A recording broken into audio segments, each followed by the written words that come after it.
Hey traders, welcome back. It's Kenya with BK Trading Academy. Let's hop into USDJPY. I'm going to give you the next move right now and show you exactly how to execute on this pair for a high probability setup. Now let's just take a look at this. So I am on the weekly, and one thing you'll notice here is that we had this massive push to the downside recently. Now this was from high impact news. So notice that the dollar has been pretty strong compared to the yen. Look how long the price has been rising. So let's just kind of look back. And if we kind of bring our cursor back to early 22, you'll see here, this is all pandemic 2020, right? And since the pandemic, we've been recovering. So look how the dollar has been on the rise. So because of this, I am more in favor of going long on USD pairs at the moment. Some people think that this is a major shift right now that's happening, but I believe that the dollar is still quite strong compared to the yen. This was just from high impact news, and high impact news will do that. So if I add my 50 period moving average, for example, you'll see that price is trading above the 50 period moving average. So notice where we are forming major support right now. So this is major support right here on the weekly, right here at about 13840 zone. And this was support. So this was weekly support. It was also resistance. Okay. So this is an important area of value that we definitely want to keep our eye on. For example, if the price comes back and retests back to this weekly support, we could see it form some type of pattern, giving us a double bottom.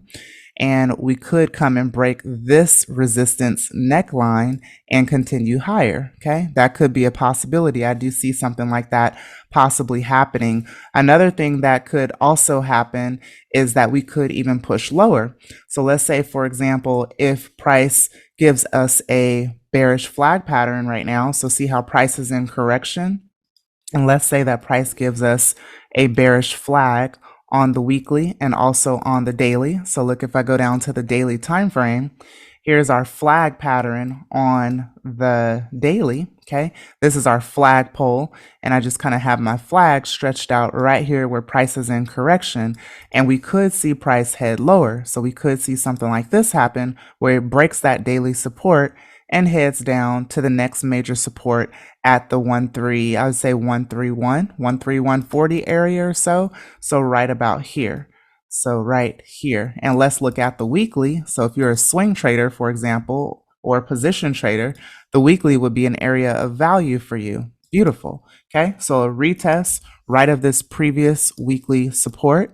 Price is above the 50 period moving average, and I do believe that we could possibly see the price push higher from this zone. Now that's probably going to take maybe a week or so, a few weeks before price could get to this zone, but this is definitely one we want to keep our eye on. But based on where the price is right now, we want to look at what should our focus be? What is our area of opportunity? So based on what the price action is doing now, one thing we definitely want to do is we want to highlight the weekly, I would say major weekly low. Okay, so this is actually our previous weekly low right here. So this could be a take profit area if you were to short right about here.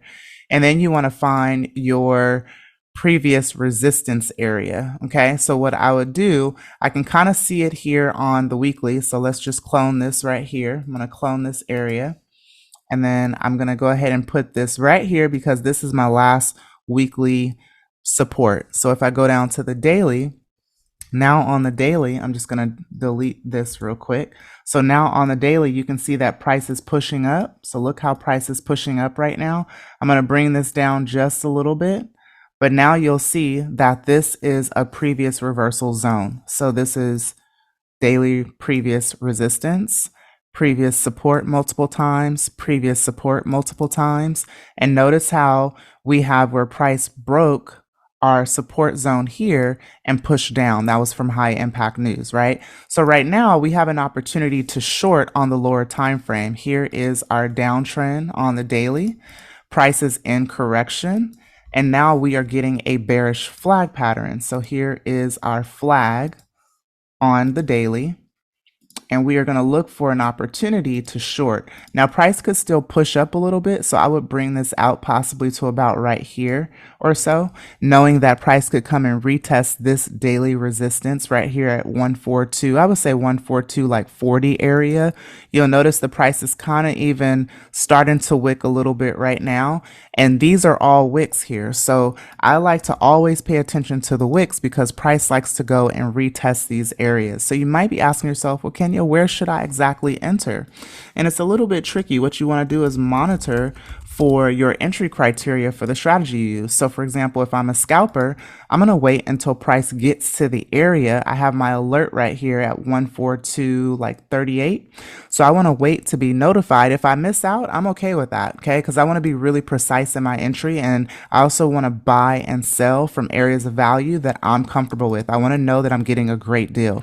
So I'm going to wait for the price to get to my target area. Once the price gets there, I'm then going to add my confirmation. So for example, if I trade the KISS strategy, what I'm going to do is I'm going to add my KISS confirmations. So here's my daily, and I'm going to pull up my KISS confirmations. I'm going to go to USDJPY. I'm going to pull that chart up. And now you can see I don't quite have a confirmation on the 15-minute, nor do I have a confirmation on the 5-minute. So even though price is starting to wick a little bit in the area, I don't have confirmation for the strategy that I use. So I'm not going to enter. And that's how you should be trading. You want to wait till price is at an area of value, and you want to make sure you're following the consistent rules for your strategy, because when you're consistent, that's when you're going to turn consistent results. But if you're constantly chasing price, you're not letting price come to you, then you're not going to make wise decisions. You're going to be sitting in drawdown constantly, and then soon as you might be in profit, but as soon as you go in drawdown, you're going to panic and you're going to close those trades in a loss. So you don't want to do that. You want to trust your bias, and the more you document your system over time and you follow your rules, then you absolutely will do that. So guys, I'm going to be waiting for a deeper pullback into this area here. Price could even rise a little bit to about, I would even say 143.60, 70 zone. Okay. So just pay attention as the price rises. We want to see some type of rejection inside of this zone. So notice here on the 8-hour, we're in a downtrend. On the daily, we're in a downtrend. Let's go to the 4-hour. In the 4-hour, we're kind of in an uptrend. Okay, so price is making higher highs and higher lows. You see that? So this is why it's good to do multi-time frame analysis to understand what's going on every time frame, because it helps you make a better decision on the lower time frame. So if you can analyze the higher time frame with precision, it helps you to execute quite clearly on the lower time frame. And it does take practice. So if you don't yet understand this, then just keep at it. You got to get proper education, great mentorship, and just a lot of practice on your own, and someone who can look that over for you and give you, confirmation that you're headed in the right direction, and you'll be good. So this is our resistance. I'm going to go ahead and clone this area, and this will be our daily support zone. This is our major daily support zone. So if you do go short from this area, a few things that I would do. So if you're scalping, your approach is going to be a little bit different. You're going to be looking for confirmation, and you have to follow your risk management strategy. Okay. If you are intraday trading, then you just want to make sure that you have confirmation as well. And in terms of where to put your stop loss. So let's say, for example, if this is your channel on the 4-hour, this is actually my flag here on the daily, but this will be your channel on the 4-hour. For example, let's go to the 4-hour. So say this is your channel on the 4-hour. Notice this previous point here, right? So price could get somewhere along here, previous 4-hour support / resistance. Let's say if it does get here, you will look for a wick rejection within the zone, a wick off of the trend line resistance, right? That would be part of your confirmation. And then you could go ahead and execute. Again, whether if you are a swing trader or an intraday trader, you're going to find your execution entry criteria, and that's what you're going to follow. Okay. That could be different for everyone. So guys, you want to drop your stop loss if you're trading off the 4-hour or 8-hour. Drop your stop loss outside of the trend line resistance, and make sure that, of course, you're not risking, let's say, 50 pips to make 20 pips. You don't want to do that. But whatever your risk management strategy is, and if it works perfect for you, then that's what you should follow. Now let's talk about take profit targets. So if you are shorting, let's say from the channel area or within this resistance zone, I say I'm going to start from about 142, even 50 zone. So let's say you were to short here, where could you take profit? So anytime you're trading within the flag or a flag formation or a correction or a channel, it's always safe to take profit near the middle of the channel. So I would say at least back to about 140.86. That's 175 pips from where price is right now. So otherwise, you know that if you are scalping, you can easily get, as a scalper, you're going to be going for less pips. As an intraday trader, you're going to probably be going for maybe 30 to 60 pips or so. Okay. As a swing trader, you could go for that 175 pips or so. So that is my analysis on USDJPY. I think this is a good opportunity right now as price has already gone from this major support it's already gone 426 pips to the upside without printing a red candle. So it's definitely given us a proper retracement. And if we simply take our Fibonacci retracement tool, measure this bearish candle, price is pulling back to the 50% fib area. It could bounce somewhere between the 50% to the 618 fib level and head downwards. So guys, bearish bias right now on USDJPY. Area of opportunity is from this resistance back to the middle of the channel. I would say to 14072. And that is your analysis for USDJPY. What I want you to do right now is comment in the comments below. Let me know what you learned from this analysis, what resonated with you, and do you agree or have a different perspective? Let me know. And also, if you'd like to be invited to a live trading on YouTube, let me know that in the comments as well. I will see you guys in the next training. I hope you found value from this. We also now have a free public Discord. Make sure you check that information out in the comments.